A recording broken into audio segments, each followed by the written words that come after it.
তোমরা যারা এইচএসসি 2026 পরীক্ষা দিচ্ছ, হঠাৎ তোমাদের পরীক্ষা নিয়ে নতুন ঘোষণা দিয়েছে। ইতিমধ্যে শিক্ষা বোর্ড থেকে জানানো হয়েছে এবং শিক্ষামন্ত্রী স্বয়ং জানিয়েছেন তোমাদের পরীক্ষা নিয়ে দেখো ইতিমধ্যে নোটিশও প্রকাশ করা হয়েছে। এইচএসসি 2026 পরীক্ষা নিয়ে নতুন নোটিশ দেওয়া হয়েছে। আর তাছাড়াও শিক্ষামন্ত্রী জানিয়েছেন যে 13ই জুলাই অনুপস্থিত শিক্ষার্থীরাই শুধুমাত্র পরীক্ষা দিতে পারবে।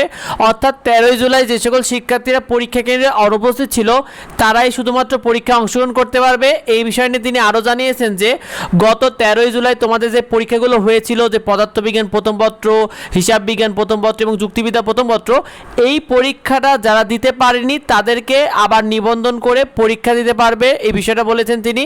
অর্থাৎ তোমাদের যাদের পরীক্ষা তোমরা যারা দিতে পারোনি শুধুমাত্র তারাই দিতে পারবে পরীক্ষা, এই বিষয়টা তিনি জানিয়েছেন।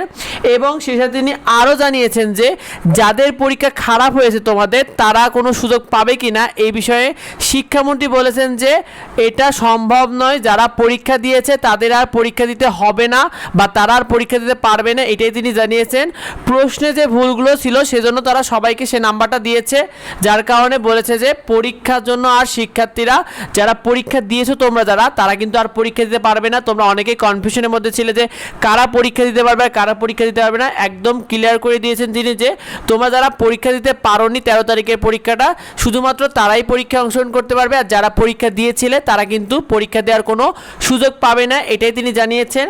আর সে সাথে আরও জানানো হয়েছে যে চট্টগ্রাম বোর্ডে এইচএসসি পরীক্ষা কিন্তু 27 জুলাই থেকে পূর্বনির্ধারিত তারিখেই শুরু হচ্ছে, এটাও তিনি জানিয়েছেন। এবং এটা নোটিশে প্রকাশ করা হয়েছে যে বন্যার কারণে স্থগিত হওয়া চট্টগ্রাম মাধ্যমিক বোর্ডে যে 5 জেলা যে পরীক্ষা ছিল এইটা 27 জুলাই থেকে নির্ধারিত রুটিন অনুযায়ী পরীক্ষা হবে। আর যে পরীক্ষাগুলো বন্যার কারণে স্থগিত হয়ে গেছে সেই পরীক্ষাগুলো কিন্তু নতুন করে তারা সময়সূচি এবং তোমাদের রুটিন প্রকাশ করবে। তো সেই আপডেটগুলো আমরা তোমাদেরকে নিয়মিত জানিয়ে দেবো, সেগুলো পেতে অবশ্যই যুক্ত হয়ে যাও। আমাদের এডুবঙ্গ ইউটিউব চ্যানেলকে সাবস্ক্রাইব করে রেখো, এডুবঙ্গ ফেসবুক পেজকে ফলো দিয়ে রেখো। আর এই ভিডিওটা বেশি তো বন্ধুদের মধ্যে শেয়ার করে দাও, তো অন্যরা এই বিষয়টি জানতে পারে। তুমি কি মনে করো এই বিষয়টা নিয়ে অবশ্যই কমেন্টে আমাদেরকে জানিয়ে দিও। দেখা হয় পরবর্তী ভিডিওতে। ধন্যবাদ সবাইকে।